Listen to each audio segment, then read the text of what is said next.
Have you ever felt like your kindness was taken for granted? Have you ever wondered why being good, compassionate, and generous sometimes leads not to peace and gratitude, but to heartbreak, betrayal, and exhaustion? Welcome back to the channel. I'm truly glad you're here today, because we are going to dive deep into one of the most paradoxical truths of human experience. It's something that touches all of us at some point. Why is it that the kindest people often suffer the most? And how can we understand this suffering, not as failure, but as a doorway into a more profound kind of strength? From childhood, we are often taught to be kind, to share, to help, to forgive. And many of us internalize this deeply. We give generously, we forgive easily, we listen with open hearts. But over time, if we are not wise, kindness becomes something else. It becomes self-sacrifice. It becomes people-pleasing. It becomes the inability to say no. And slowly, the very quality that once made us radiant begins to drain us. So where does this pain come from? It starts with misunderstanding the nature of kindness.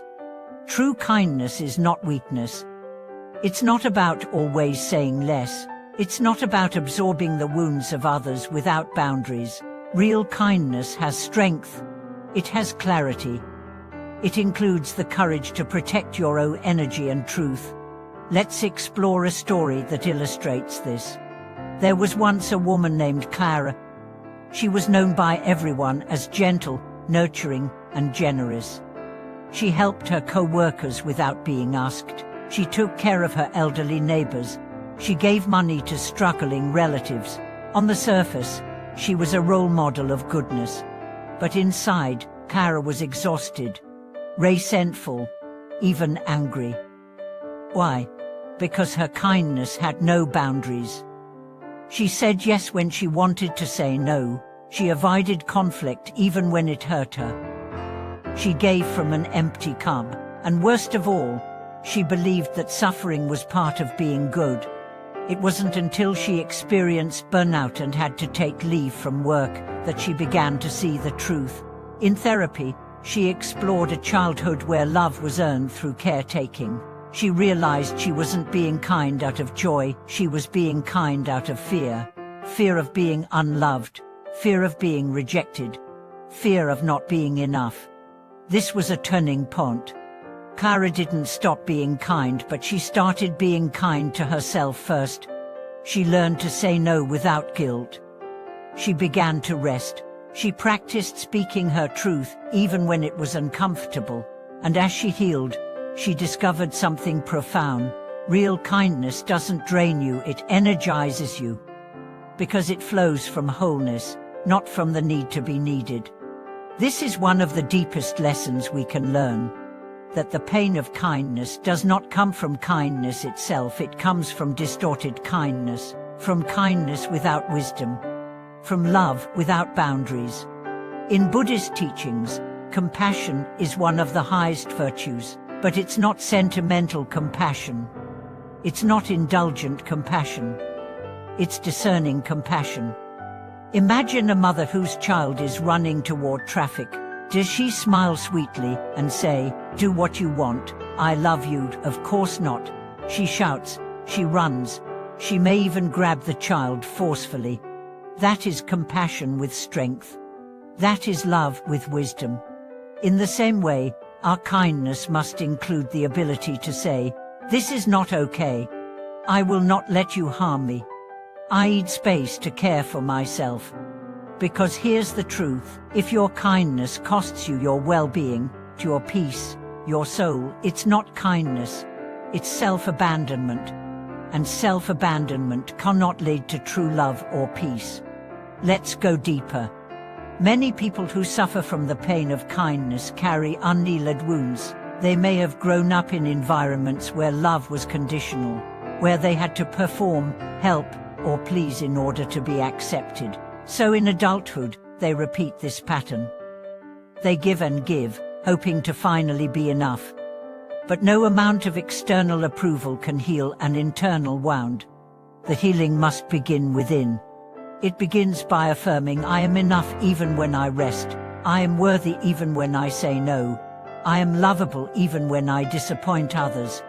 From this ground, we can offer kindness that is clean, kindness that uplifts us, kindness that is rooted in truth, not in fear.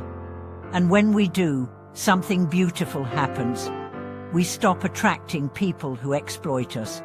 Because we no longer radiate the energy of self-sacrifice, we attract people who respect us, who reciprocate, who honor our boundaries. We stop feeling resentful, because we are no longer betraying ourselves. We start to experience kindness not as a burden, but as a joy. And this joy is sustainable. And now, let's look at another source of pain for kind people, the expectation of return. Often, we give and we wait. Not always consciously, but deep down, we expect appreciation, recognition, or at least decency. When that doesn't come, when we're ignored, criticized, or even betrayed, it hurts deeply. But here's the truth we must embrace. Real kindness is not a transaction. It's an expression of who we are, not a strategy to get something back. This doesn't mean we shouldn't receive. We should and must, but we receive not as payment, but as part of the natural flow of life. When we give with attachment, we suffer. When we give with freedom, we flourish. This is why spiritual traditions emphasize non-attachment, not because they want us to be cold, but because they want us to be free. Free to love without fear. Free to give without exhaustion. Free to say yes with joy and no with clarity. One of the most powerful phrases we can learn is "I can't do that, and I still love you." Or "I choose to rest now, and I'm still a good person." These are declarations of self-respect. And self-respect is the soil from which true compassion grows. Let's also talk about boundaries, because without them, kindness becomes chaos. Boundaries are not walls, they're not punishments, they're clarity. A boundary says, this is what I can give with love. Beyond this, I cannot. Not because I don't care, but because I do. Because I care about you, and I care about me. Healthy boundaries protect relationships. They prevent resentment. They ensure that giving remains a gift, not a burden. You don't have to explain your boundaries to everyone. You don't have to justify them. You just have to know them, honor them, and uphold them with love. And the people who truly care about you will respect them. And those who don't, their reaction is not your responsibility. You are not responsible for others' feelings when you are living your truth with kindness. That's emotional freedom. So what happens when you begin to embody wise kindness? You become powerful, not in dominance, but in integrity. You become clear, not in rigidity, but in self-awareness. You become magnetic, not because you please everyone, but because you radiate authenticity. People begin to trust you not because you're always available, but because you're real. And most importantly, you begin to trust yourself. You know that your love is true, and your boundaries are firm. You know that your no is as sacred as your yes. You know that your compassion includes your own heart. And in that knowing, you stop suffering for your kindness. You start shining because of it. Let's now turn our focus to an even deeper question. Why does it hurt so much when kindness is misunderstood? For many kind-hearted people, one of the most painful experiences isn't simply being used or exhausted, it's being misread. You offer love, and someone thinks you have a hidden agenda. You give your time, and someone questions your motives. You forgive, and others call you weak. That misinterpretation cuts deep, because for the kind-hearted, their acts are sincere. They don't love for reward, they love because they can't help it. So when their honesty is doubted, their motives questioned, they begin to retreat into silence, or worse, bitterness. But here's the healing truth: what others see is a reflection of them, not you. If someone cannot understand your sincerity, it's likely because they haven't yet accessed that depth within themselves. If they interpret your compassion as manipulation, it says more about their wounds than your intentions. That doesn't mean you shouldn't protect yourself. You should, but it does mean you don't have to internalize the rejection. You don't have to change your nature to meet their perception. Don't let the world's inability to recognize your heart cause you to shrink it. Your gift is your sensitivity. Your ability to see people, to feel with them, to hold them in their humanity. But to sustain that gift, you must root it in self-knowledge. Because here's another truth, the kindest people are often the most self-aware. They've seen their own darkness, they've wrestled with their own shadows, and from that place of humility, they offer grace to others. True kindness doesn't come from naivety. It comes from depth. It comes from those who have suffered, who have lost, who have been broken, and chose to stay open anyway. That kind of kindness is not fragile. It's fierce. It says, yes, I've been hurt, but I still believe in love. It says, yes, I've been betrayed, but I still choose to trust. It says, yes, I've seen the worst, but I still give my best. This is not foolishness. It is the highest kind of courage.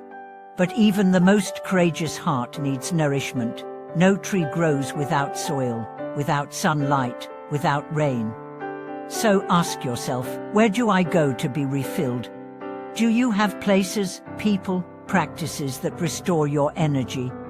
Do you give yourself what you so freely give to others? If not, it's time. You are not a resource to be depleted. You are a soul to be honored. One of the best practices for kind people is regular solitude. Not loneliness solitude. Solitude allows you to return to yourself, to hear your own voice, to remember who you are apart from roles and responsibilities. In solitude, you can cry without apology. You can rest without guilt. You can dream without judgment. And when you emerge, you are fuller, clearer, steadier. From that fullness, your kindness becomes even more powerful, because it is no longer an effort. It is an overflow.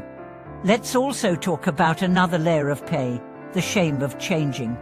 As kind people awaken, as they begin to set boundaries, say no, protect their energy, they often face backlash, not just from others, but from within.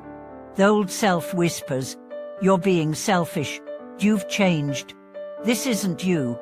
But the truth is, you're not becoming less kind. You're becoming more integrated. You're not abandoning your goodness. You're grounding it in wisdom. Change is not betrayal. Growth is not arrogance. It takes great strength to evolve. To say, "I used to tolerate this, but not anymore." To say, "I used to be silent, but now I speak." To say, "I used to please, but now I honor myself too." This is not losing your light, it's refining it. It's learning to shine without burning out. So be proud of your evolution. Be proud that you still care, even after all you've been through. Be proud that you've kept your heart open, even when the world told you to shut it down. And trust this, the more you honor your own needs, the more authentically you can serve others. No more martyrdom. No more perfection. Just truth. Just presence. Just love with boundaries. Let's close with a reminder from the natural world. The ocean is vast and powerful. It gives life, it nourishes, it holds. But it also has tides. It pulls back, it rests, it gathers strength. You are like the ocean. You can give, you can serve, you can love. But you must also retreat. You must rest. You must receive. Because only then can your kindness continue to flow, not as obligation, but as essence. So to every kind soul watching this, your pain is not a sign of weakness. It is a sign of depth. A sign that you feel. A sign that you care. A sign that your love is real. But now, it is time to protect that love. To nourish it. to root it in self-respect. Because the world needs your light, but not at the cost of your own flame. Thank you for watching this video. I honor your journey, your tenderness, your strength. If these words spoke to you, please share your thoughts below. What have you learned about kindness? How are you learning to love yourself as deeply as you love others? And if you haven't yet, please like and subscribe. This channel is here to remind you that you are not alone, your heart is sacred, and your kindness is a gift.